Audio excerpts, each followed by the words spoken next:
കൂത്താട്ടുകുളം നഗരസഭയിൽ 25-ാം ഡിവിഷനിൽ നിന്ന് LDFിൻ്റെ സ്ഥാനാർത്ഥിയായി മത്സരിക്കുന്ന ശ്രീ ബേബി തോമസ് സ്ഥാനാർത്ഥിയോടൊപ്പം എന്ന പരിപാടിയിൽ നമ്മളോട് അദ്ദേഹത്തിൻ്റെ കാഴ്ചപ്പാടുകൾ സംസാരിക്കുന്നു.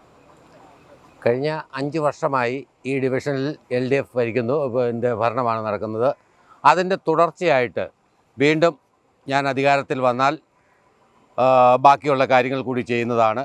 ഇവിടെ മെയിനായിട്ട് ഞങ്ങൾ കാണുന്നത് കുടിവെള്ളത്തിൻ്റെ വിഷയമാണ്. സാധാരണക്കാരായ ജനങ്ങളാണുള്ളത്. ആ കുടിവെള്ളത്തിന് ഒരു പരിഹാരം ഉണ്ടാക്കുക എന്നുള്ളതാണ് എൻ്റെ മെയിനായിട്ടുള്ള ലക്ഷ്യം. പിന്നെ തുടർച്ചയായിട്ടുള്ള ബാക്കിയുള്ള റോഡുകൾ കുറേ ഭാഗങ്ങൾ കോൺക്രീറ്റ് ചെയ്യാനുണ്ട്, ടാറിങ് ചെയ്യാനുണ്ട്. അതിൻ്റെ ഭാഗങ്ങളും തീർക്കണം.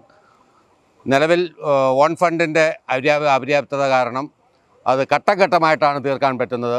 അതെന്തായാലും ഈ 5 വർഷത്തിനുള്ളിൽ ഞാൻ ജയിച്ചു വന്നാൽ തീർച്ചയായും ഞാൻ വീടുകൾ കയറിയപ്പോൾ എന്നോട് ആവശ്യപ്പെട്ടിട്ടുള്ളതും ഈ ഒരു 2 കാര്യങ്ങളാണ്. അത് ഞാൻ എൻ്റെ കഴിവിൻ്റെ പരമാവധി ഞാൻ ശ്രമിക്കും. എന്നാൽ പറ്റുന്ന രീതിയിൽ ഞാൻ ചെയ്തു കൊടുക്കുമെന്നുള്ളത് എൻ്റെ വാർഡിലെ ജനങ്ങൾക്ക് ഞാൻ ഉറപ്പ് നൽകുകയാണ്. അതുകൊണ്ട് എൻ്റെ അരിവാൾ ചുറ്റിക നക്ഷത്ര മലയാളത്തിൽ എന്നെ വോട്ടുകൾ രേഖപ്പെടുത്തി എന്നെ വിജയിപ്പിക്കണമെന്ന് എൻ്റെ നല്ലവരായ നാട്ടുകാരോട് ഞാൻ വിനീതമായി അപേക്ഷിക്കുകയാണ്.